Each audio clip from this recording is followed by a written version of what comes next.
Hey Sentinels, I'm Lucas, and welcome to the first episode of SUTV this semester. Hey, TJ, bro, you can come out. It's all right. So, TJ is a little nervous. He's our first freshman SUTV anchor. And TJ, why don't you say a few words? Hi, back to Lucas.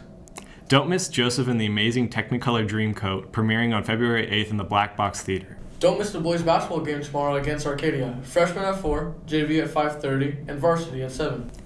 Congratulations to our ACT Deck team, who did a great job at their tournament last week. Keep up the good work, guys. Speaking of ACT Deck, I think Benny's over with Mr. Decker right now. Hello Sentinels, I'm Benny Regolato, and we're going to interview the Academic Decathlon team and the legend himself, Mr. Decker. Okay, compared to last year's team and this year's team, which team is better? I think this year's a lot better. We have a lot stronger varsities, and our group is very diversified. And I believe overall our team is really well-rounded in all the different subject areas of the academic decathlon competition. All right. How long do you guys have to prepare for? Usually you have to prepare since the beginning. The subject is going to be released in March, so next year's subject is going to be released in this March. So we like to start preparing as soon as possible, so study over the summer, but we especially like to just prepare during the school year and take all the quizzes that Mr. Decker provides for us and all the materials that he gives. What's the toughest part about being on the team? I think it's just finding the time to actually study the material, because it's a lot you have to study, and dealing with the academic decathlon, like competitions and school, is pretty difficult, but you just got to make time to study. All right. And do you think being on the academic decathlon team will be beneficial for your future? For sure. I think that academic decathlon has taught me especially how to manage my time, but also taught me how it's always important to be open to learning new things and to just always strive for success in whatever you do. Thank you. Okay, we are here with Mr. Decker, the coach himself. And how is the team doing this year? Team's doing very well, considering most of them are fairly new. We have one experienced competitor returning, Silas Gadd. He's doing it for the third time. Also a couple others, John Brown and Adam Cesarano. But all of the rest of them are doing it for the first time. And the fact that we're competing and holding our own with the big boys in the state, that's a good sign. Number one requirement of being an active decathlon is you have to like to read, because there's an awful lot of reading. We cover 10 different subjects, actually 7 different subjects with 3 performance events, speech, interview, and essay.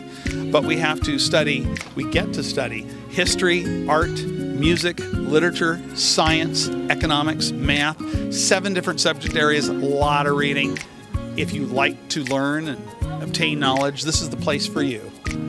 You're never truly ready for a competition. You just get as ready as you can be. So they will be as ready as they can be for the competition coming up on Friday and Saturday. And then they'll have 5 weeks to get as ready as they can be for the state competition. All right. I project that we will finish somewhere in the top 19 schools. I've been coaching academic decathlon for 29 years, longer than any other coach in the state of Arizona. This team is doing comparably to last year's team. Last year's team finished number 4 at region and number 7 in the entire state and number 1 3A school. This year's team is right on pace to do around the same. I'd like them to try to improve and do even better, but that's really difficult. Last year's team had a higher team score than any previous Seton team, so this team has a lot to try to accomplish, but I think they can do that if they work hard. But one of the events is the interview, and in the interview, students get interviewed by a panel of judges where the judges ask them questions.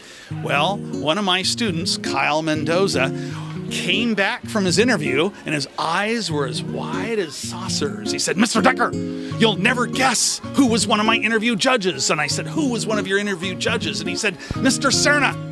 I walked in there and Mr. Serna was one of my judges and I didn't know what to do. So I sat down and he asked me the first question. I said, "What was the first question?"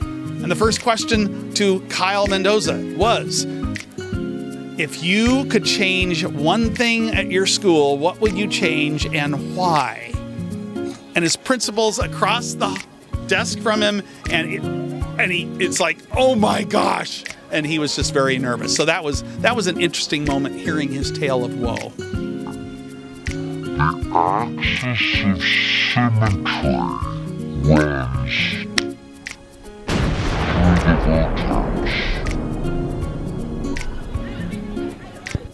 That's the academic decathlon team. Now back to the studio with Lucas and TJ. Spiritline has their championship on Saturday. Good luck. This is the first year that beach volleyball will be offered. Make sure that you support your Lady Sentinels when games start. Speaking of beach volleyball, the tryouts for spring sports start on February 4th. And congratulations to our boys basketball team on beating Saguaro 64-56 this past week. Now let's take it over to the basketball team for a quick interview.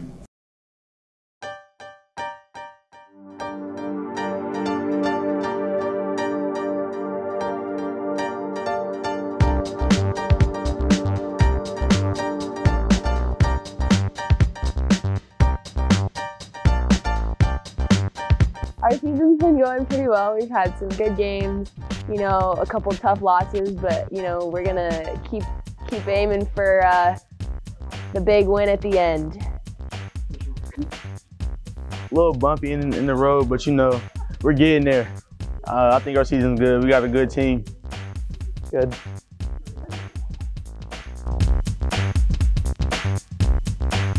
Well, we have senior night on Friday, so expect everyone to be there.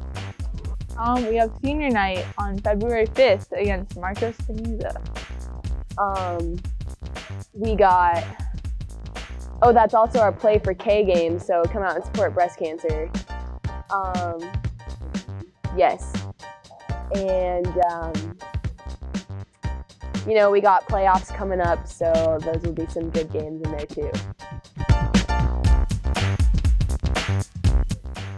Me and Jackson, we got the, he's a baby handshake, so we just boom, boom, he's a baby, yeah. So, you know, we like to have a dance party in the locker room where we do a little shoot dance. So we do that, you know, and then we get ready and we do a little hype up, we ready for y'all dance chant thing.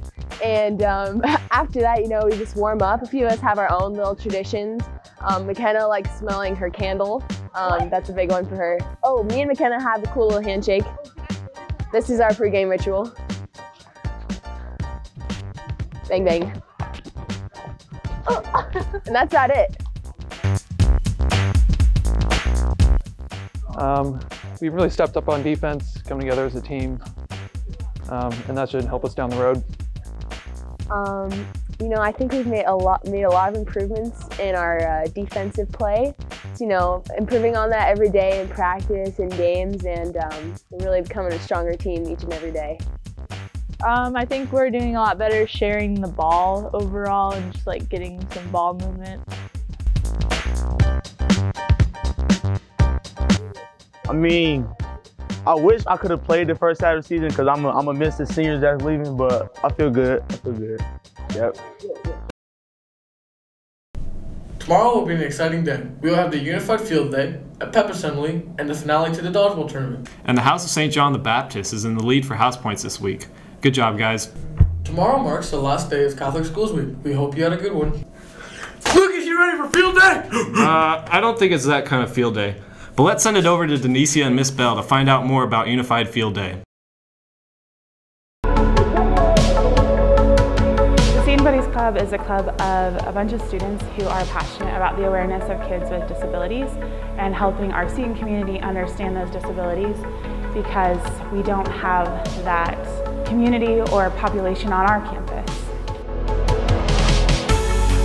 My goal for Field Day is that we can come together and as one community together, that we are playing with the kids and our guests who are coming, not just that we're doing this thing for them, but we're doing it all together as one. The day is going to begin at 10:30 when our guests arrive, and it's pretty much them going anywhere that they want to hang out and to play. And we are there to play with them, whether it be playing football or soccer or doing the cornhole or the carnival games, whatever it is, it's just to have fun together. Have fun and understand that kids with disabilities aren't really that different from us.